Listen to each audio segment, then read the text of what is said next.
शेती संबंधातील बातम्या, पीक विमा, अनुदान, ठळक बातम्या या सर्व अपडेट पाहण्यासाठी हा व्हिडिओ शेवटपर्यंत पहा.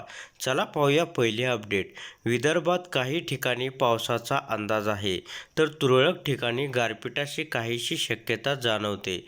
पण पावसाचे वातावरण निवळल्यानंतर राज्यातही थंडी कमी होईल, असा अंदाज हवामान विभाग निवृत्त शास्त्रज्ञ यांनी दिलेला आहे. पुढचे अपडेट शेतकऱ्यांसाठी अतिशय महत्त्वाचे अपडेट आहे. 2.25 लाख शेतकऱ्यांची विमा भरपाईची रक्कम बाजूला काढून ठेवण्यात आलेली आहे. आधार अभावी बँकांना ही रक्कम संबंधित शेतकऱ्यांच्या खात्यात प्रत्यक्ष वर्ग करता आली नाही. परंतु शेतकरी आपापली खाती आधारशी संलग्न करतील, त्यापाठोपाठ या रकमे देखील शेतकऱ्यांच्या खात्यात वर्ग होतील, अशी माहिती कृषी विभागाच्या वतीने देण्यात आल्याची माहिती मिळत आहे. पुढचे अपडेट शेतकऱ्यांसाठी अतिशय महत्त्वाचे अपडेट आहे. जर तुम्ही PM किसान योजनेचा लाभ उचलत असाल तर तुमच्यासाठी अत्यंत महत्त्वाची अपडेट आहे.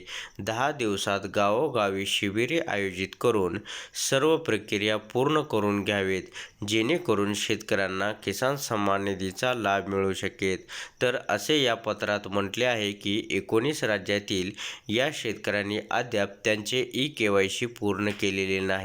यामध्ये सर्वाधिक 25 लाखाहून अधिक शेतकरी, उत्तर प्रदेशातील दुसऱ्या क्रमांकावर राजस्थानमधील 7 लाखाहून अधिक शेतकरी आणि तिसऱ्या क्रमांकात गुजरातमधील शेतकरी.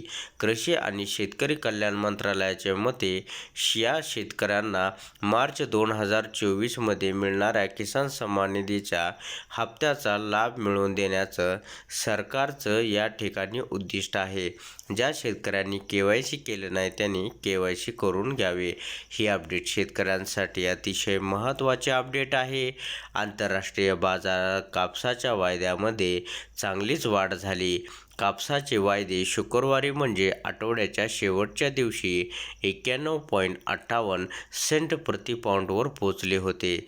तर देशातील वायदे वाढून 58,680 रुपये प्रतिखंडीवर होते. बाजारात समित्याअभावी भाव पातळी मात्र कायम आहे.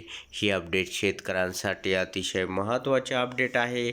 शेतकऱ्यांनी मोठ्या मेहनतीने केळीचे पीक आणले असता अचानक मागील 8 दिवसापासून दररोज केळीच्या दरात मोठी घसरण होत आहे. निर्यातक्षम केळीचे दर प्रति किलो 8 ते 10 हजार रुपयापर्यंत घसरले आहेत. त्यामुळे केळी उत्पादक अडचणीत आल्याचं दिसून येत आहे.